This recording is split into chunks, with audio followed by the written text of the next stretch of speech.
Welcome to Gay USA. I'm Andy Hum. Hi, I'm Ann Northrup. And a lot of news this week, starting with the very, very sad death of Aimee Stephens. She was a transgender hero, and she died just before the Supreme Court was about to rule on her case. We now have two of the three plaintiffs in those cases before the Supreme Court dead. That's interesting. And we also lost a giant in Little Richard, the father of rock and roll, died at age 87. He brought an amazing mix of gay flamboyance and outrageous rock and roll to 1950s America. Now, Aimee Stephens' case was heard back in October, but this week they heard two cases, and they seem poised to exempt religiously affiliated organizations and maybe individuals from human rights laws. The hideous Franklin Graham has folded his tents in Central Park and left.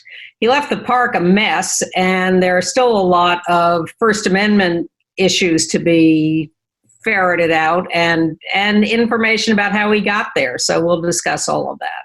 So in the vein of what HIV activists did years ago, a COVID-19 patient-led group is telling us things that at least I didn't know about this disease, and we'll report on their findings.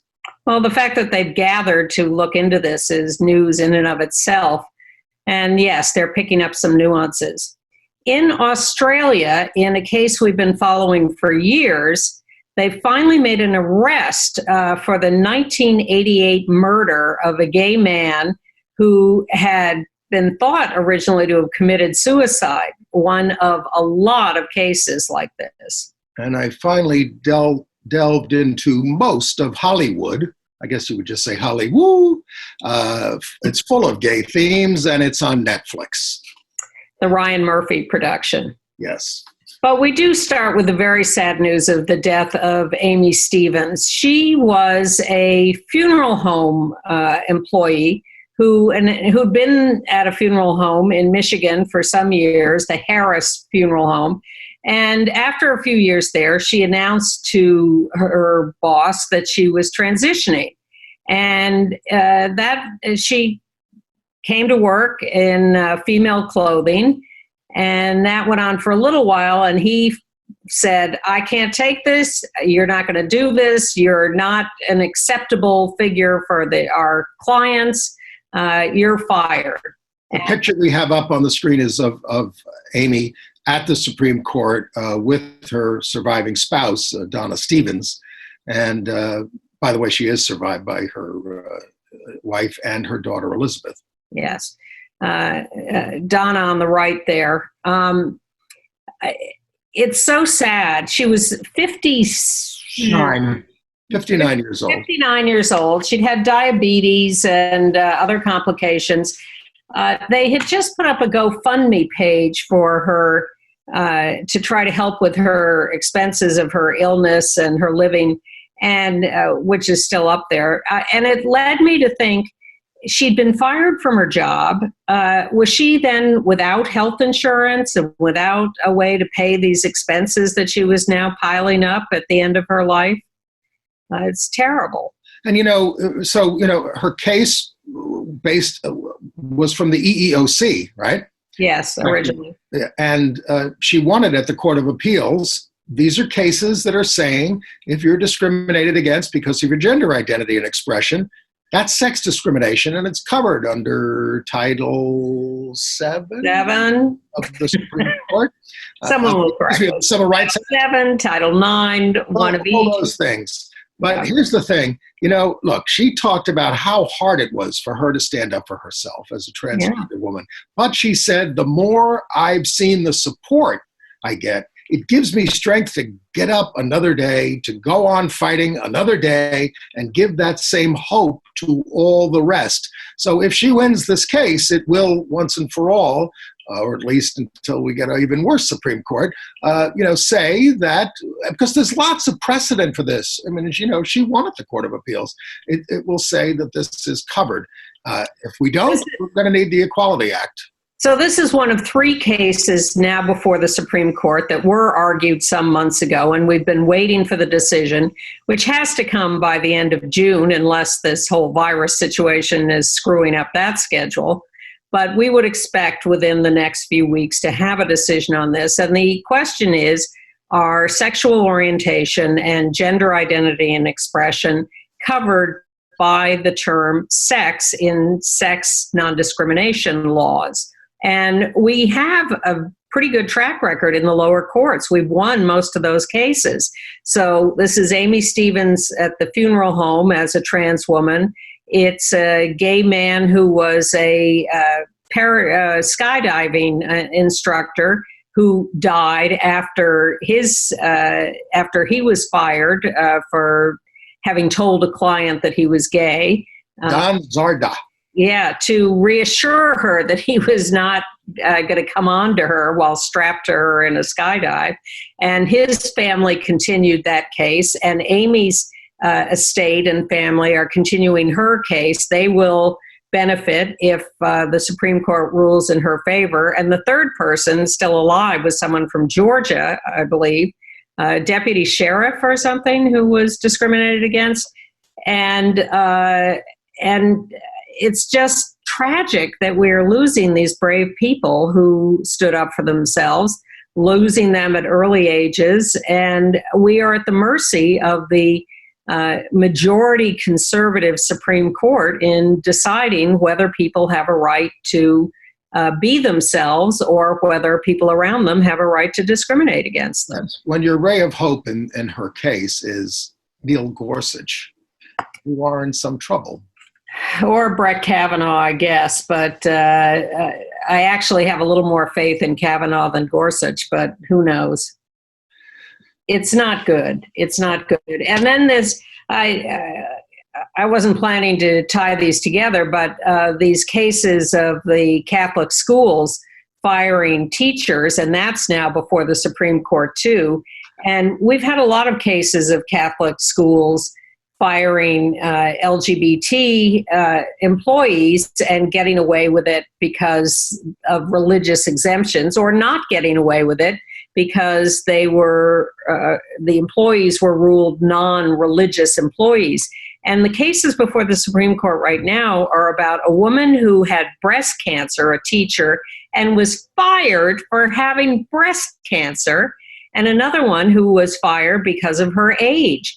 And the schools and the Department of Justice are going to the Supreme Court and saying these schools have a blanket exemption from any kind of non-discrimination laws. That's where all this is headed. Now what these Catholic schools are, they want immunity in non-ministerial jobs, every single thing under their purview. And the conservative justices who heard the case seem to be leaning towards granting that. Justice Ginsburg, however, said, well, suppose a teacher reports a student's complaint of sexual harassment by a priest, and then it's terminated. She has no remedy. And so they really want this expansive ministerial exception. And what I think is really outrageous about this is if you are the Catholic Church and you're running this school and you fire a gay teacher because being gay does not comport with Catholic doctrine, and maybe the court agrees with you on that, hideous, but you could make that case.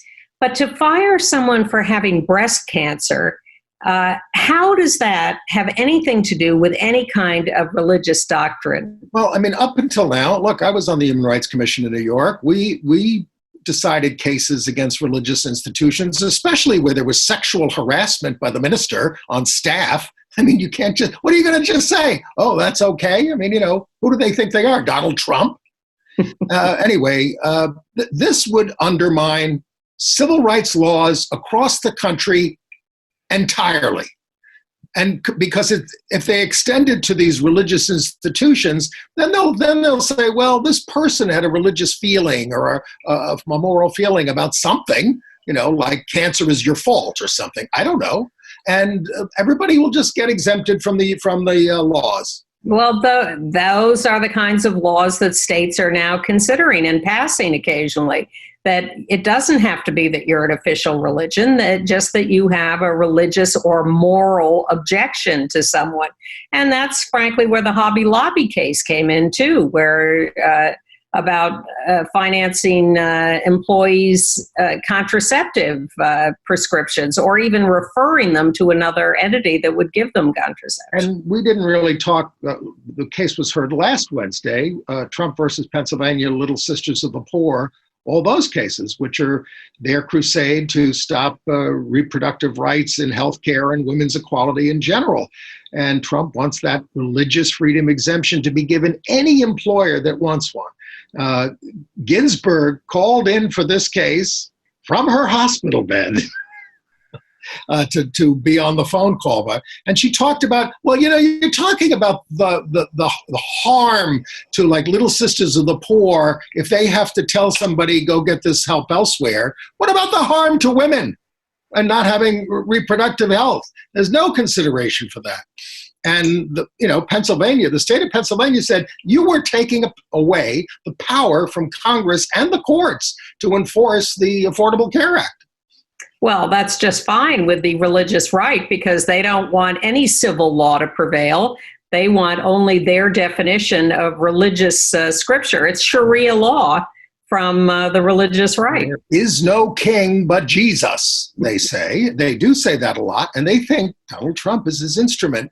Without exaggeration, they say that. No exaggeration. And of course, the bottom line on all of this is that if you want this system to continue, by all means, reelect Donald Trump and put more Sharia law advocates on the Supreme Court. Well, you might as well talk about what they did to Title IX in the Department of Health and Human Services. They finalized that rule ending collection of data regarding sexual orientation. The administration is fixed on targeting LGBTQ rights in foster care and adoption.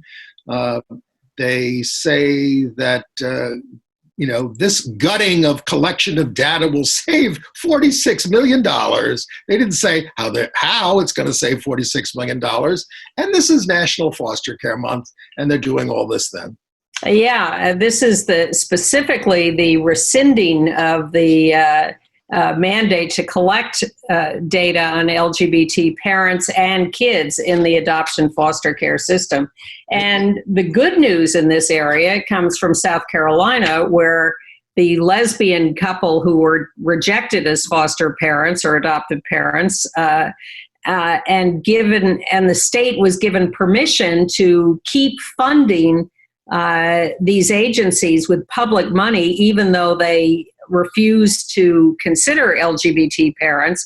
The district court says the couple may challenge the HHS, the Health and Human Services waiver for religious agencies. So that will start going up the legal chain. But again, if it gets to a Supreme Court that says these Sharia laws are fine, you could give public money to support these discriminatory religions. I only saw the headline. Maybe you read the story. Something about Clarence Thomas saying if a state wants to declare a state religion, it can.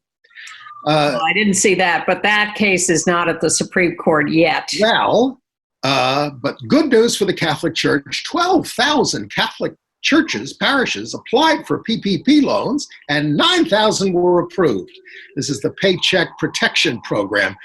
Many small businesses were shut out of it. Jews and evangelicals are also getting loans as well. So, the barrier between church and state continues to crumble.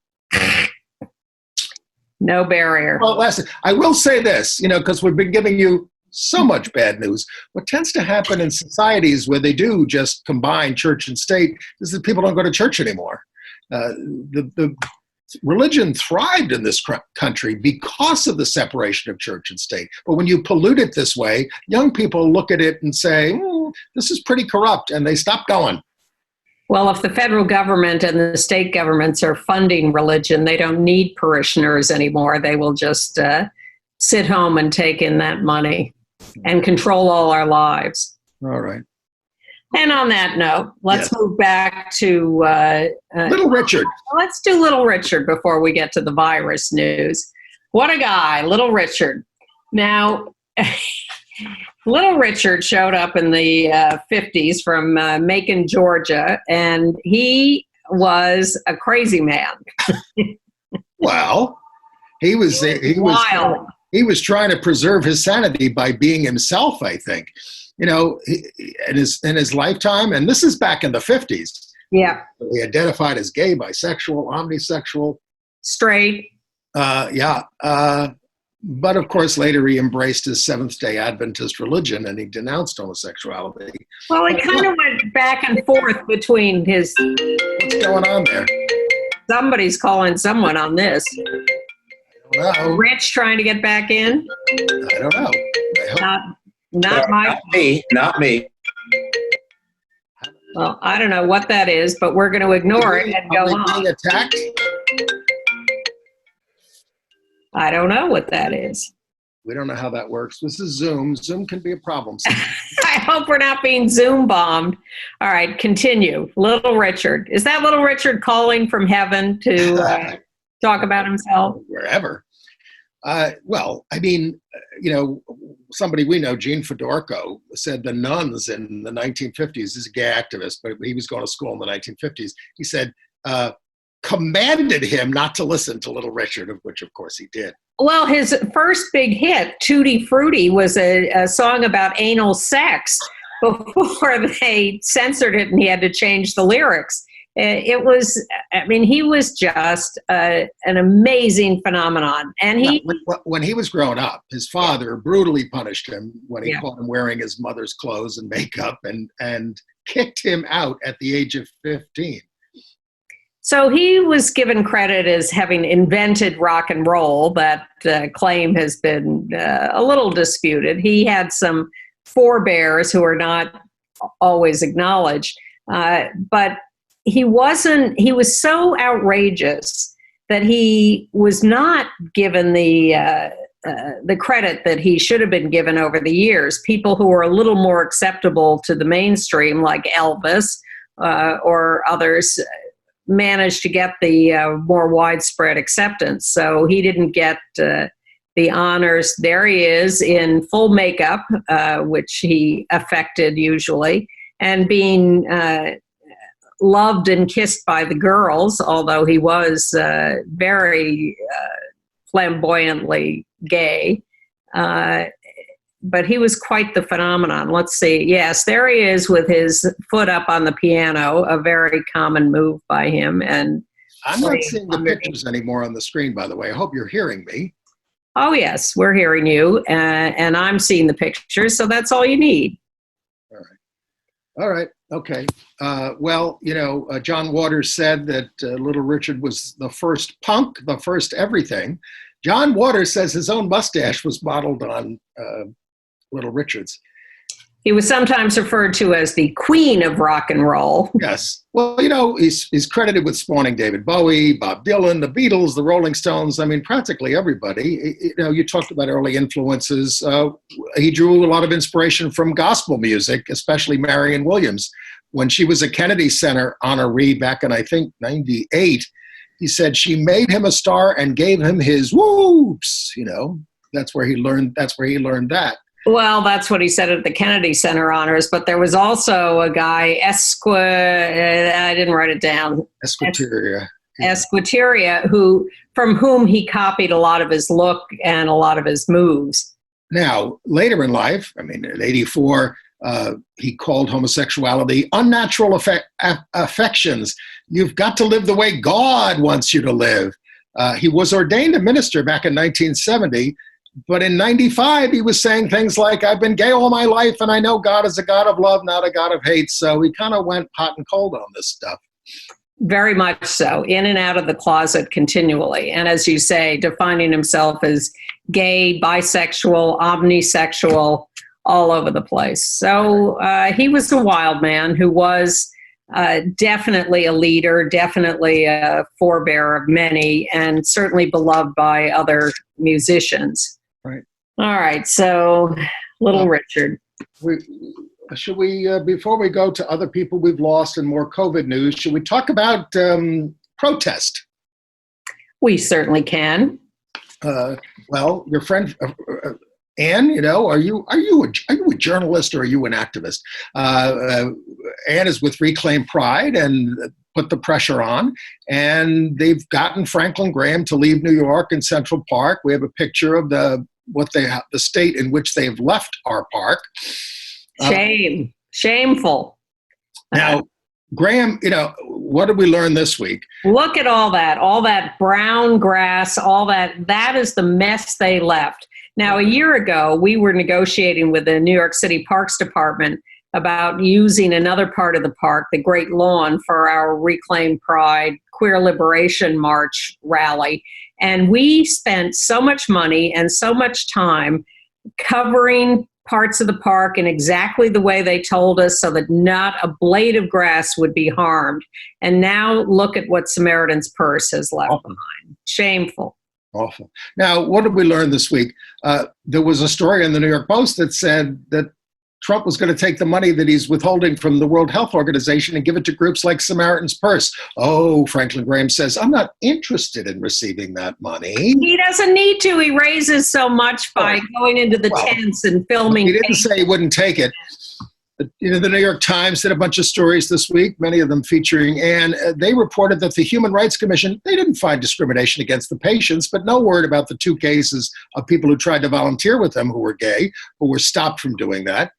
10 days ago, we did a press conference that got busted up by the cops. We talked all about that last week. We thought I was the only one who got a summons for that. All badly written, lots of mistakes, wrong name, wrong date, wrong place. But then what should appear in the mail by the end of last week but a summons for Reverend Billy of the Stop Shopping Choir, great activist who had been there at our press conference. And he got a perfectly made out summons in the mail. So now there are 2 of us ordered to court at the end of August if the courts are open by then. And de Blasio is not letting up on his assault on the First Amendment. If you have a physically distanced protest or press conference outside, unless maybe you're an elected official who's going after him, he hasn't seemed to stop those. But there were people in City Hall Park who were they were not near each other, and they were maybe holding flags or things like that, expressing themselves, and they were cuffed by the cops. We have a picture of them in the park. 9 of them arrested. These are the people who want the city and state and country reopened, but they appear to be wearing masks. They have had some more raucous protests, but they have now calmed down. They're sticking to the rules, and they still got arrested. I didn't get arrested. Yeah. They got arrested. They, by the way, have an ally in Franklin Graham who was pushing Trump's reopen agenda. He says the liberal media and the politicians want to use the pandemic to bring down Trump. He's worried about our constitutional rights, just like us. Franklin Graham's line is, we're all going to die sometime. Why not? Why not now? Yeah, why not just get it over with? God is in charge. With your heavenly Father. God is in charge. By the way, we also learned that Mount Sinai Hospital lied to us when they said that they didn't choose him from a list of possibilities. There was a list of possibilities. Yeah. We learned that subsequently this week. And we also learned that Samaritan's Purse was working right inside the hospital at Mount Sinai. It wasn't just in those tents. And at Beth Israel. Yeah. So Norman Siegel, our lawyer, sent an urgent letter to the mayor and to the police commissioner and to the governor saying, you have to rescind these summons, you're violating the First Amendment. No answer, nothing, not a word from the mayor or the police commissioner or the governor. I don't even get an answer from the administration when I ask, what are the statistics on LGBTQ people and people with HIV with COVID-19? At the press conference, they said, oh, that's very important. We want to be transparent. It's been 2 weeks, nothing from them. Even Corey Johnson can't get it out of them. He's the out gay, out HIV positive speaker of the council. And it's really important to get this information. And that's why we're, in fact, excited about this new report that has been issued by a group of health activists and COVID patients. These are people who are experienced AIDS activists, and they decided they were not getting enough information about anybody from any administration. So they surveyed 640 patients between April 21st and May 2nd. And boy, some of the things that they found out. Should we go into them? Yeah, I just want to say the title of this survey, and we'll put a link to it in our weekly show note, is Prolonged COVID-19 Symptoms Survey by Patient-Led Research Team. All right. So, we've heard that symptoms include cough, fever, shortness of breath. They found neurological, gastrointestinal, cardiovascular, fatigue in 81% of respondents, chills, sweats, body aches, headache, brain fog, and concentration issues, gastrointestinal issues, trouble sleeping, and dizziness. Wow. And these are symptoms that happen after you supposedly recover. These are post-COVID symptoms, and they found that recovery can take at least 6 weeks. So the value of this survey is to tell people what to expect and reassure them, in fact, that they are on a path to recovery, probably, but that it's going to take a lot longer than anyone has told them. Half of the people they surveyed are still being denied tests to confirm their infection. And of course, the tests they do get are often inaccurate and late and a mess. And they found a lot of stigma against these patients, and sadly from medical staff in some places. And who was standing up for early testing and our failure to do that? Mitt Romney this week in the hearings. Yeah. He was really incisive on that. He was, and Trump has just been even worse than usual. And what I actually think is the headline of the week, and one of the more disgusting things I've ever heard, and he started this a little while ago, him trying to cut back on the numbers, the actual numbers of people with the virus. Early on, he refused to let the cruise ship with a lot of people infected dock in the United States because that would drive up the numbers of infected people. State government is doing that too. Well, now Trump wants fewer deaths reported. So he wants anyone who has the virus but has complications like a heart attack or something, he doesn't want them being counted as virus deaths. He wants them off the rolls. And Dr. Deborah Birx, supposedly this great hero, is going along with this. And she's not a great hero. She's in the tank. Well, of course she's in the tank, but people have been treating her along with Fauci as if they are the great saviors. Now, I'm not going to defend Plandemic. It needs to be debunked, of course, that thing. But it's not like Fauci is above reproach. It's not like he's the be-all and end-all, as Rand Paul would say. Well, the other thing Trump... our criticisms over the years. But Plandemic, please, I'm getting emails from people, progressive people. Have you seen Plandemic? Yes, it's ridiculous. This woman is a crank. Trump also wants people who die at home with really apparent COVID symptoms to not be counted because they haven't been formally tested. Yeah. So he's trying to keep the numbers way, way down. And all of this and the reopenings are just going to make it harder on nurses. Nurses had a demonstration outside the White House. They were not arrested, but we have a picture of them, I think, Rich, of the nurses demonstrating there outside the White House. By the way, our mayor, de Blasio, told about this and about other nurses demonstrating and about Reclaim Pride demonstrating. He said, it's idiotic. It's idiotic. And how else are we going to get attention to this? The nurses. By the way, 90% of the failure to physically distance arrests in New York are people of color. Yes.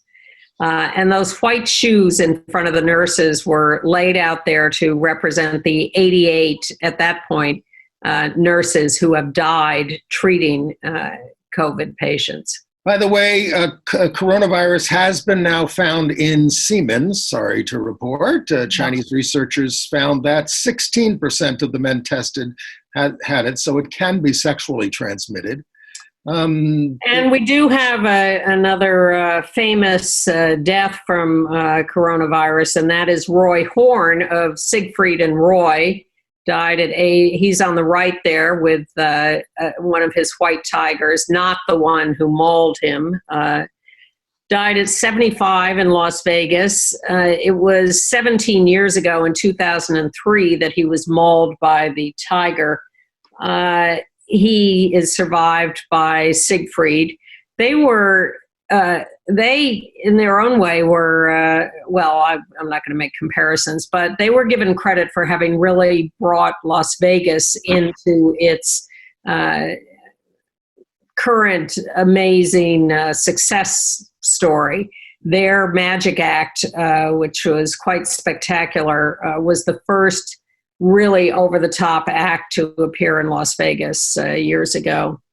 And in fact, what made them, what brought them to the world's attention was a performance they gave in Monaco for Princess Grace in 1966. And she gave them such a rave review that made their careers take off. They teamed up first in 1957. They were quite the team, and quite the partners. Siegfried said that Roy was a fighter his whole life. Yeah. All right. Some other COVID stuff. Yes. Now, the treatment for the seriously ill with remdesivir, they've only got 200,000 doses of this, so I wonder what's going to happen to people with AIDS who need it, and it's being doled out like gold to some of the states, so that's a problem. Also, milder cases are being treated with the HIV drug Kaletra, and that seems to be having some positive effect. It's having a positive effect with other things. Yes, combination. Kaletra has two drugs, and they're adding a third and fourth drug to it and having some good effect. There's also an Israeli anti-HIV drug that is helping. They're doing a small trial of that in the Congo. There's a lot of work going on treatments. I'm a lot more optimistic about treatments than I am about a vaccine, which, of course, was our HIV experience, too. Now, the CDC, for the first time, is now including data on transgender and non-binary people in its reports on HIV infection. This is not COVID. There's an entire section now on trans people. The news is not good. The numbers are increasing for trans people. 2% of new infections are among transgender people, mostly Latinx transgender people.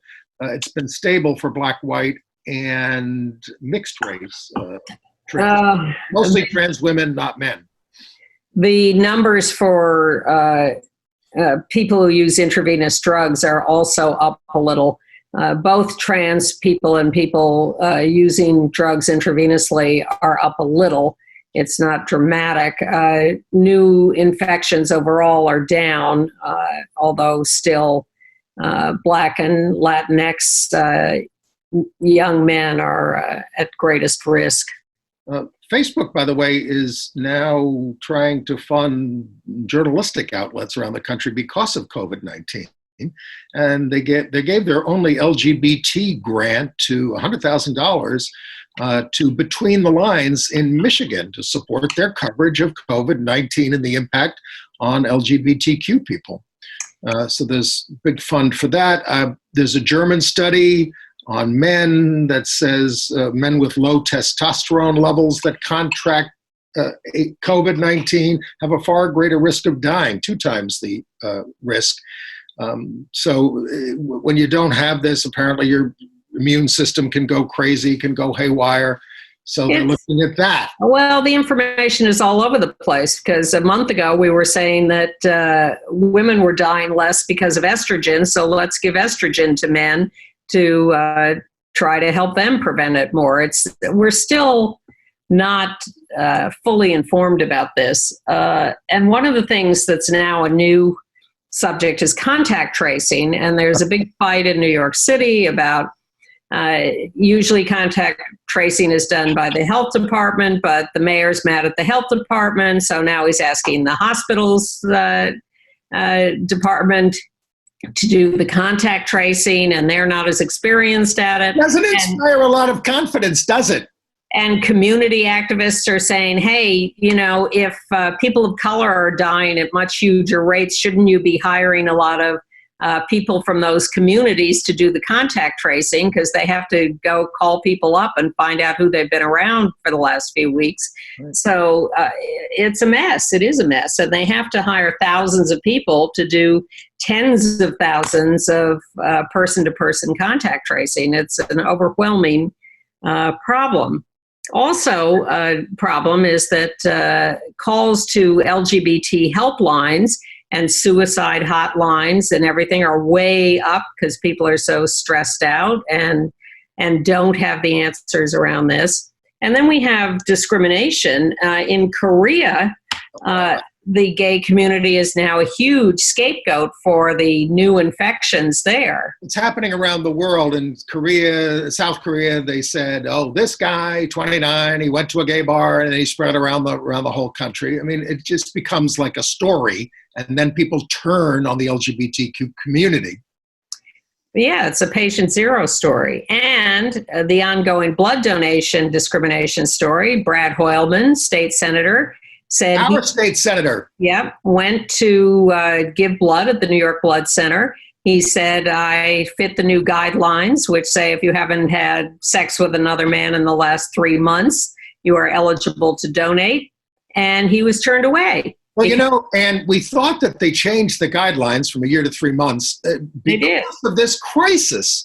And yet the blood banks say we need it like 3 months to a year to retool our, to get the mimeograph machine working again so we can put out new stuff and train people. It's so easy.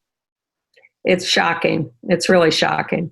All right. And finally, just to note, in San Francisco, the GLBT Historical Society has postponed the building of a big history museum they had planned there because of the virus, and everything is shut down.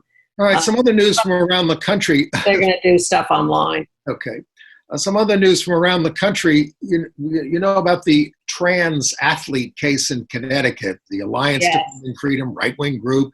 They're going. The lawyers there are going after. They don't want trans girls competing with other girls, and they want the judge from the case to recuse himself because he insists on calling the transgender athletes transgender females. And the lawyers say, well, wait a minute, you're deciding the whole case right there. They call them males. And the judge said, come on, let's be respectful to each other at least. And good luck. Speaking of which, can't wait till that case comes to the Supreme Court and see what language they use. Our very respectful Secretary of State, Mike Pompeo, is about to issue the report of his Commission on Unalienable Rights. And he wants to take back rights to God-given Christians, not inflated human rights to us or other people. It's so crazy. I hope people will read, unalienable rights. I don't think that phrase was used much before it was in the Declaration of Independence. And I want you to read the Declaration of Independence because it says, when the system of government you have don't work anymore, get a new one. That's what we did. That's what it says. I hope people will take that up. Well, this is supposed to be a commission to study human rights around the world. So he stacked it with notorious homophobes and transphobes who will then predictably issue this report that says human rights do not include us and should only include rights for Christians. Well, we'll get to some of that when we get to international news. We're down to our last 18 and a half minutes. In Oklahoma, the Republican legislature passed a gratuitous law requiring anyone handling human remains to be notified if the deceased is HIV positive. 40 years into a pandemic, that they never gave a damn about. You can be discriminated against even when you're dead. Very horrifying news from San Antonio. A 20-year-old trans woman was killed while working at the Diesel barbershop. Her name was Helle J. O'Regan. She was attacked by this guy named Damian Campbell, 42, who showed up for a haircut. And when he was asked to just provide some form of payment, he went to his car and he returned with a knife, a gun, and a backpack. God sent me here to kill you because you have done something wrong. Forced 3 people in the shop into the back. One escaped, another was stabbed, but got O'Regan in a chokehold and stabbed her to death. He's being charged with murder. O'Regan was described as a caring person, never in a bad mood, had a hard life as a trans person, but lived like it was the last day of her life, her friends said. In New York State, because of the coronavirus, they have extended the time for people to report childhood sex abuse. They put in a one-time extension of time last year of about a year. They've now extended it to January 14th, 2021. And we're not sure that's enough time either, but that's the new rule. You have a little longer to report violence done to you as a child. And New York State had the new surrogacy law. We're learning more about it. It has the strictest protections in the nation for the women who carry the children. You got to pay a minimum of $35,000 if you want their services. One more note on the childhood sexual abuse. Did you see the Independent Lens episode this week? Nope. They do PBS documentaries each week on Monday evenings. I find most of them really compelling, but this one was spectacular. It's called Rewind, and you can find it on demand or probably online. And it's this young boy who was abused by his uncle. And he is an amazing kid, and he's now a grown-up. And the family took lots of video and film all through childhood, and he and his little sister were abused. And the way they spoke as children is unbelievable. They're so smart. And it's a really, really good documentary on Independent Lens, Rewind on PBS. We bring you a lot of bad news on this show, but in Ohio, from the town of Gambier, they added sexual orientation and gender identity to their non-discrimination law. It's the first place to do it via Zoom, and the 29th municipality in Ohio. This is the home to Kenyon College. And it's sort of good news that the Trenton, New Jersey councilwoman apologized for her disgusting rant against the gay mayor of Trenton. But frankly, she's just trying not to get kicked out of office. So I'm not impressed. Remember when bisexual Katie Hill resigned from Congress and sort of scandal, her seat went back to a Republican, Mike Garcia. And in Wisconsin, the Republican won the House seat by 14 points, but not the 20 that Trump won the state by in 2016. And both seats are up again in November, so maybe we can do something about that. National news? No. All right. Another piece of good news in New York City, there's a new LGBTQ affirming Grace Alive Fellowship in a Chinese Baptist church. And the Queen's Pride Parade is going to be held online June 7th. But the news... How are they going to do that? The new... stay tuned. Reclaim Pride is formulating some plans, too. The news I wanted to talk about, maybe you have this under international news, is our friend Colin Robinson. Yes, I do. Who we knew here for years, but has been living in Trinidad and Tobago for the last few years and doing wonderful activist work. He worked at GMHC here. He was one of the leading people who got AIDS education in the schools in the city of New York. And he's a well-known and decorated writer, a poet, an essayist, and just a lovely, lovely human being. And he wrote a note this week, I guess on Facebook or maybe for a publication in Trinidad. but he is dying of colon cancer. And it's just heartbreaking because he's such a great guy. He was a field producer for Tongues Untied. He also was a member of GMAD, Gay Men of African Descent. He was a grand marshal of the Brooklyn Pride Parade in 2000. He just lived, he is living, he's still around, but he announced that he's in stage 4 colon cancer. Well, but he's been involved in everything. But this column is about dying, and he says, it's hard to deal with people who burst into tears at the news and need attention from me. I need some life to die. I want to save the emotional capacity that I have for that, for the very people who want to spare me from it. But the primary challenge, he said, is managing pain. Yes, he's having a terrible time with pain.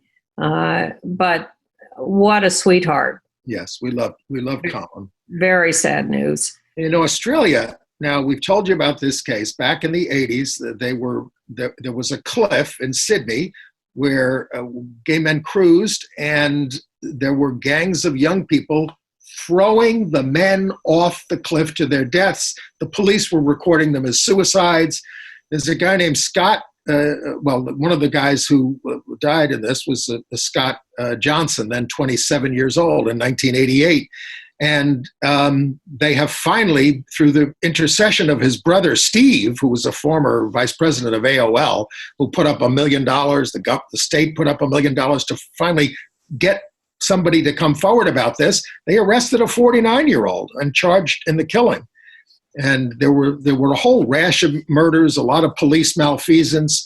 But the police have now reviewed the deaths of 88 other men from 1976 to 2000 and found 20 linked to anti-gay bias. And Steve, the brother who's pursued the case all these years, was really, really angry at the police early on. But now he gives them a lot of credit for having listened and pursued this and investigated it relentlessly, and finally coming up with someone they've charged with the murder. So let's investigate what's going on in Uganda. Are you finished with Australia? Yes. Let's investigate what's going on in Uganda. We've told you about this case for weeks. 23 gay men detained ostensibly because of violating the COVID lockdown. That was the pretext. Paraded them through the streets, tethered to each other. Oh yeah, that's physical distancing. We have a picture here. It's heavy, and we got a video which we will send you in the email. Beating these guys down with a rod.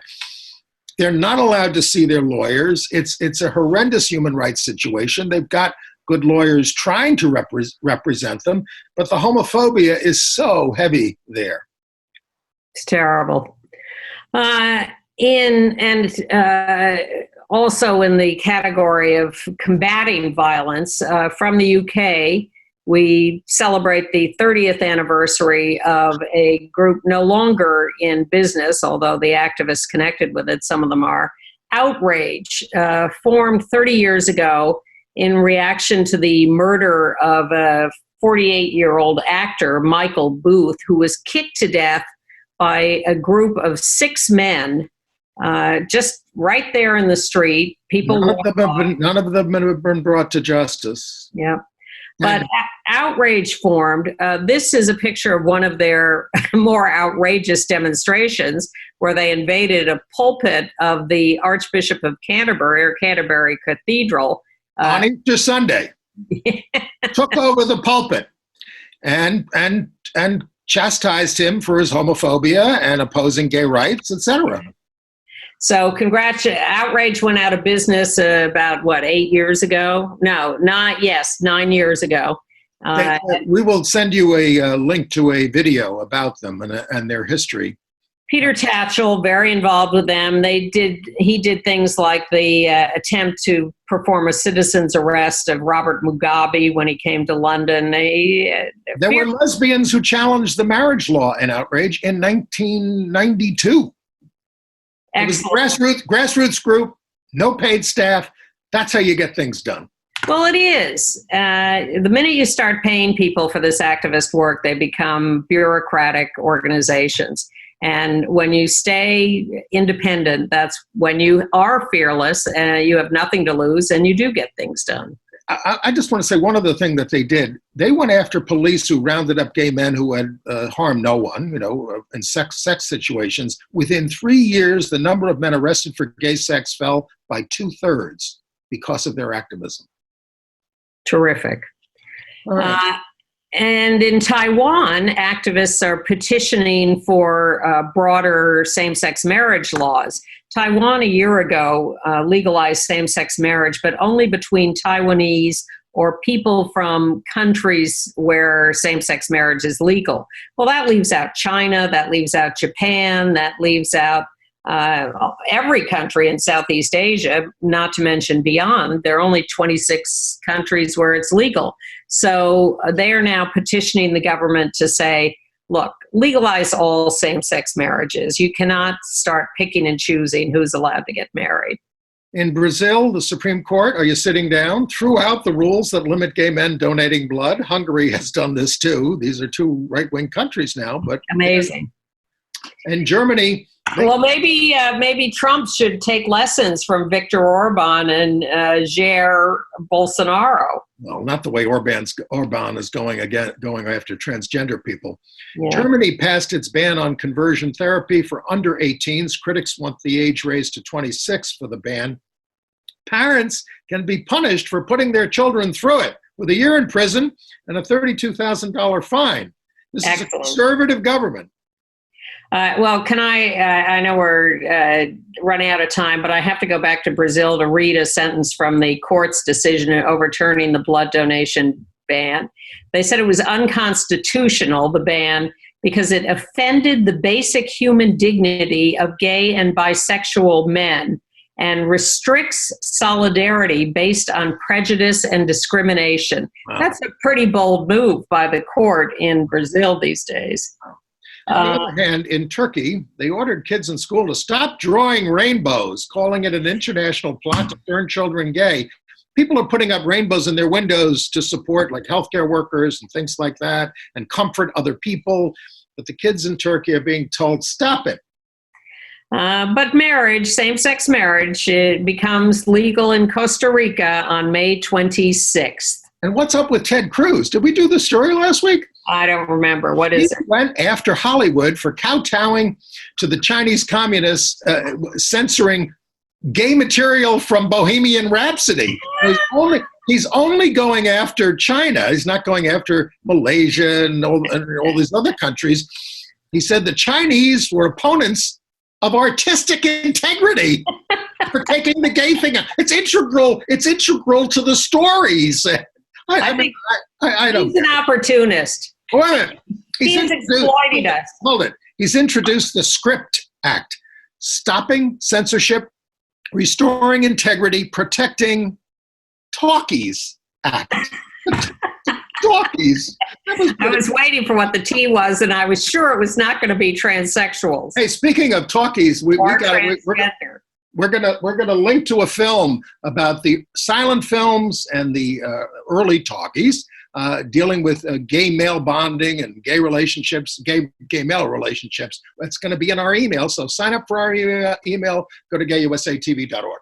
And on PBS, they have announced their June Pride schedule. Lots and lots of reruns of lots and lots of gay shows. So check out PBS's June schedule. And they have a new show called Pride Land, a documentary about LGBT people in the South, which in fact is a hotbed of homosexuality and more.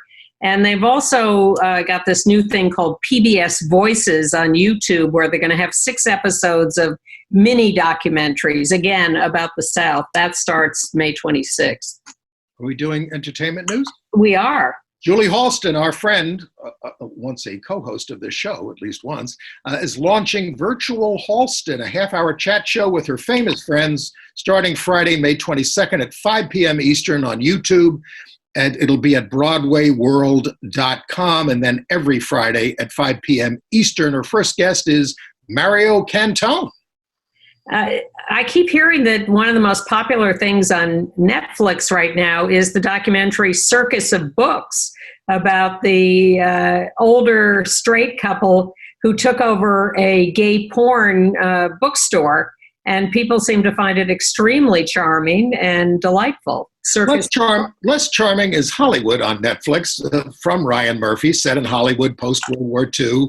A lot of aspiring actors, full of gay characters, real and imagined. There's a Rock Hudson character and everything. But look, I have friends who have liked the show, and somebody told me they cried at the last episode, so maybe I'll cry at the last episode. But boy, is it badly written. It is deeply bad writing. Some of it's grounded in facts, about gay life then, and it deals with race. And it's got Patti LuPone and Holland Taylor and even Rob Reiner as the bigoted studio head. But it's like a cartoon. I mean, Yeah, it's gotten a lot of bad reviews. It's not realistic. Jeremy Pope is African-American. He plays a screenwriter. If you put the picture up, his African-American screenwriter is having an affair with Rock Hudson. An extended affair, not just a trick. A new show starting Sunday on Starz, a new series called Hightown, shot in Provincetown. It's a murder show and opioid addiction and the LGBT community that they've taken advantage of there in Provincetown. I have no idea whether it's any good. I'm just telling you it's coming up Sunday at 8 on Starz. But not coming up soon is any performances on Broadway. They've just extended the shutdown through Labor Day at least. But boy, was Dear Evan Hansen a hotbed of romance. Ben Platt, who was the original, and Noah Galvin, who was the second guy to play the role of Evan, they're now quarantining together and have announced that they were dating. They're also quarantining with a female actress, a female actor. Apparently also two other Evans are also lovers, Taylor Trench and Ben Levy-Ross. And Galvin says, it's incestuous, but that makes sense. We went through the war together and we feel very connected. Yes, I'm sure they do. And the question is, when the war is over, will they still feel connected? Well, that's true. Yeah. All right. So what are we down to our last minute or so? Yeah, we have 2 minutes. We're going to 29, Ann. Okay, thank you. Well, the Outer Critic Circle Awards were made, and they're honoring lots of people. All the people they would have nominated, they're giving awards to. So like at The Inheritance, 4 of the actors were honored: Samuel H. Levine, John Benjamin Hickey, Paul Hilton, and Lois Smith. I think it's a better way to do it. Also Michael R. Jackson, the writer of A Strange Loop. I think they ought to do that all the time for all awards. Give everybody a medal or something. Everybody gets an award. Yeah. Well, not everybody. If they were any good.